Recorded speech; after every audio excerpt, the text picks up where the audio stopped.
स्वामी प्रसाद असदुद्दीन ओवैसी और पल्ली पटेल का, उससे कोई कॉल आया आपको? क्या उस गठबंधन मेरे पास सभी के कॉल आते रहते हैं, लेकिन जिस तरह अर्जुन का ध्यान जो है मछली की आंख पे था, मछली पे नहीं, मछली की आंख पे, उसी तरह मेरा पहला ध्यान जो है वो नगीना लोकसभा पे है। और हम पूरी अपने छोटे मोटे साधनों से यहाँ पूरी मेहनत से कहाँ लगे हुए हैं और हमें भरोसा है कि पहले हम ये लड़ाई जीतेंगे, उसके बाद वो लड़ाई जीतेंगे। मगर मैं आपको बहुत स्पष्ट कर दूं विशाल कि हमारे मरने से शायद किसी को फर्क नहीं पड़ता, इसीलिए इस तरह की बात करें। देश में कोई एक नेता बताओ किसी पार्टी का जिसके पास सुरक्षा ना हो। अगर मैं ये मानूं, तोहफा दे दिया बीजेपी ने, है तोहफा दे दिया बीजेपी। मैं कह रहा हूँ, कौन कह रहा है? सपा को रोकने के लिए बीजेपी ने तोहफा दे दिया। तो उनको, उनके नेता को सुरक्षा छोड़ देनी चाहिए। परसों उनका बयान आया है। तो उनके नेता क्या मैनेजर की सुरक्षा ले रहे हैं? उनके नेताओं को सुरक्षा छोड़ देनी चाहिए। और जो विपक्ष की सारी पार्टियां उनको सुरक्षा छोड़ देनी चाहिए। जब मुझे गोली लगी 4-4, किसी ने एक सदन में आवाज उठाई? मेरे लोगों से पूछो कि उनको किस तरह खुशी हुई है कि जिस नेता को वो दिन रात सींच रहे हैं, जिसके लिए वो 24 घंटे काम कर रहे हैं, जिसके लिए वो लाठियां खा रहे हैं, मुकदमे जल रहे हैं, उसके जीवन पे जिस तरह खतरा था उसको सुरक्षा दी गई है। उनको देखो कितना अच्छा लग रहा है। नगीना में है क्या? नगीना में देश की तरह सबसे बड़ा मुद्दा बेरोजगारी का है। उसके बाद ना अच्छे स्कूल है, ना अच्छे कॉलेज हैं, ना कोई अच्छे हॉस्पिटल हैं। बाढ़ की समस्या है, खो की समस्या है, अभी तो गुलदार से लोग जान बचाना भारी हो रहे हैं, आवारा पशुओं की समस्या है। और फिर सड़कों के क्या हाल हैं, या कभी गांव में जाएं तो पता लगता है। घर से नहा धो के चलते हैं और बाजार तक जाने तक ये हाल हो जाता है, ऐसा लगता है जैसे खेत से आए हों भी। तो मैं समझता हूँ नगीना ने सबको मदद की, सबको आशीर्वाद दिया, लेकिन नगीना की तरफ किसी ने पलट के नहीं देखा, इसलिए नगीना के हाल अच्छे नहीं हो पाए। मैं समझता हूँ कि एक गरीब आदमी को जब कोई सम्मान देता है तो उस सम्मान की रखवाली करता है। नगीना के लोग जिस तरह का प्यार मुझे दे रहे हैं, मैं नगीना की इस मिट्टी की सेवा करूंगा, नगीना के लोगों का ख्याल रखूंगा और हमेशा नगीना के लिए 24 घंटे हर परेशानी में साथ खड़ा रहूंगा। ऐसा मैं नगीना के लोगों को विश्वास दिलाता हूँ। सर, आजाद समाज पार्टी कितने सीटों पर चुनाव लड़ रही है? ये मैं तो अभी प्रत्याशी हूँ, ये तो पार्टी के प्रदेश के सेंटर के लोगों का निर्णय है और बहुत जल्द शायद वो अपने निर्णय को करेंगे। पहले हमने तय किया था कि हम एक सीट पर लड़ेंगे, और इसलिए क्योंकि हम ये चाहते थे हमारे आंदोलन की आवाज़ बने, लेकिन मुझे लगता है कि अब हमें अपने आंदोलन को कमजोर नहीं करना चाहिए, उसे मजबूत करना चाहिए। इसलिए जिन भी सीटों पे लड़ेंगे, ये निर्णय जो है पार्टी कोर कमेटी का। आप गठबंधन के साथ शामिल थे, ऐसा क्या हुआ अखिलेश यादव के साथ? कौन सी उनकी बातें आपको सही नहीं लगी जो आप गठबंधन छोड़ के यहाँ पर दूसरी पार्टी बनाई? नहीं, मेरा काम तो छोड़ने का है नहीं। मेरा काम तो जिसका मैं हाथ पकड़ता हूँ, पकड़ के रखता हूँ, उसका साथ देता हूँ। मैंने सभी का साथ दिया। शायद उनको लगा कि चंद्रशेखर आज़ाद की उनको जरूरत नहीं है, उनके समाज की शायद उनको, मेरे समाज की उनको जरूरत नहीं है, किसान समाज की, कमजोर दलित पिछड़े समाज की जरूरत उनको नहीं है, मुस्लिम समाज की जरूरत नहीं, तो उन्होंने फिर अपना अलग रास्ता अपना लिया। तो उन्होंने अपना लिया, हम तो जनता के पास चले आए।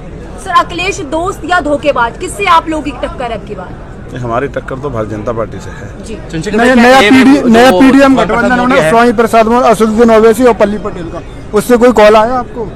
क्या उस गठबंधन मेरे पास सभी के कॉल आते रहते हैं, लेकिन जिस तरह अर्जुन का ध्यान जो है मछली की आंख पे था, मछली पे नहीं, मछली की आंख पे, उसी तरह मेरा पहला ध्यान जो है वो नगीना लोकसभा पे है। और हम पूरी अपने छोटे मोटे साधनों से यहाँ पूरी मेहनत से कहाँ लगे हुए हैं और हमें भरोसा है कि पहले हम ये लड़ाई जीतेंगे, उसके बाद वो लड़ाई जीतेंगे। सर, जीतने के बाद आपका मेन रोल क्या होने वाला है? मैंने आपसे कहा कि बहुत जल्द आपको सारी जानकारियां मिलेंगी। हमारा आंदोलन मजबूत है, हमारी अपील भी मजबूत है। लोगों ने बहुत सारे नेता को देखा, ठगा, अब उनका विश्वास चंद्रशेखर आजाद पे है और ये विश्वास हम लोग मजबूत करेंगे। Y+ सुरक्षा पर तमाम सवाल उठ रहे हैं। उठने चाहिए क्या? मैं तो सोच रहा हूँ Y+ ही क्यों, हम इतनी मेहनत करेंगे Z+ भी मिले, SPG मिले। जो भी इस देश में बड़ी से बड़ी सुरक्षा है, उन बड़े से बड़े पदों को हासिल करने के लिए आजाद समाज पार्टी मेहनत करेगी। मगर मैं आपको बहुत स्पष्ट कर दूं विशाल कि हमारे मरने से शायद किसी को फर्क नहीं पड़ता, इसीलिए इस तरह की बात करें। देश में कोई एक नेता बताओ किसी पार्टी का जिसके पास सुरक्षा ना हो।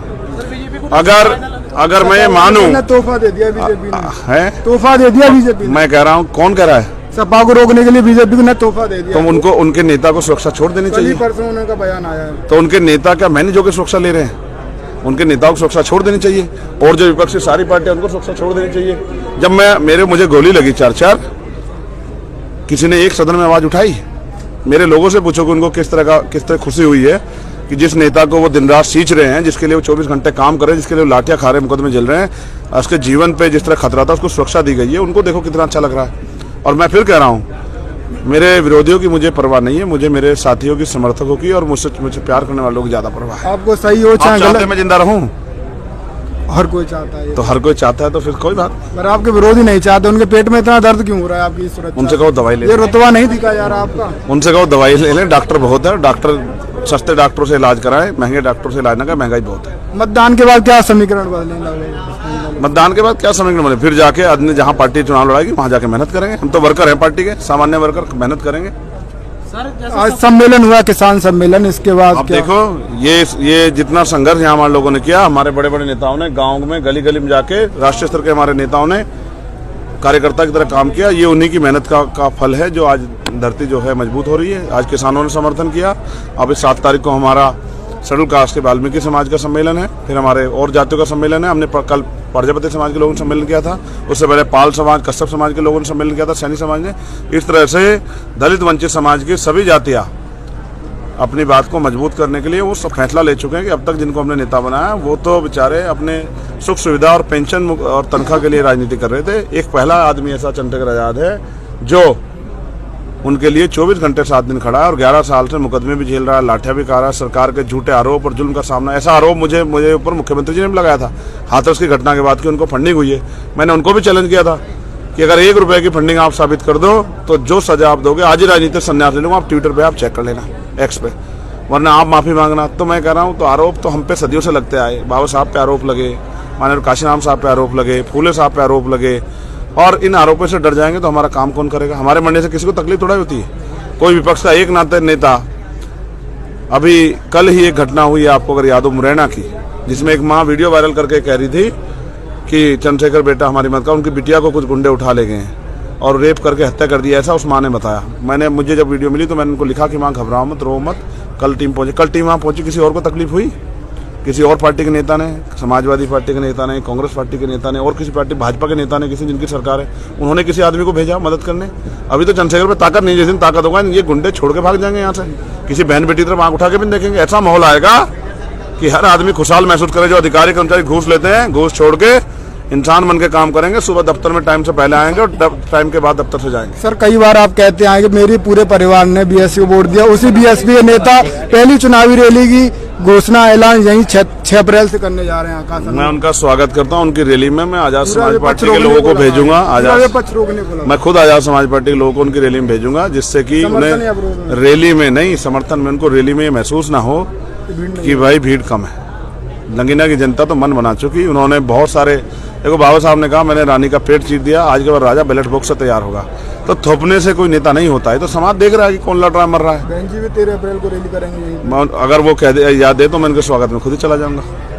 मैं तो हमेशा उनको बड़ा ही मानता हूँ। रैली का स्वागत करेंगे? नहीं, मेरी तरफ से पूरा स्वागत है, और वो मुझसे याद दे तो मैं उनकी रैली में जाऊंगा आशीर्वाद लेने के लिए। तो सपा बसपा और आपसे अलग लड़ने से कहीं ना कहीं बीजेपी को तो फायदा होगा। जनता सब देख रही है, जनता फायदे जैसी जगह नहीं छोड़ेगी। आप बताओ, आप मीडिया के साथी हो, यहाँ चुनाव किस किस के बीच में आप और मैं जानते हैं? यहाँ आजाद समाज पार्टी और भाजपा के बीच में चुनाव है। जो तीसरे चौथे विपक्ष को वोट देगा अपनी वोट ही खराब करेगा, नहीं करेगा? तो जनता समझदार है। जनता तो अब ये देखते हैं कौन आदमी जीत रहा है, और सबको पता है, धरती बोल रही है।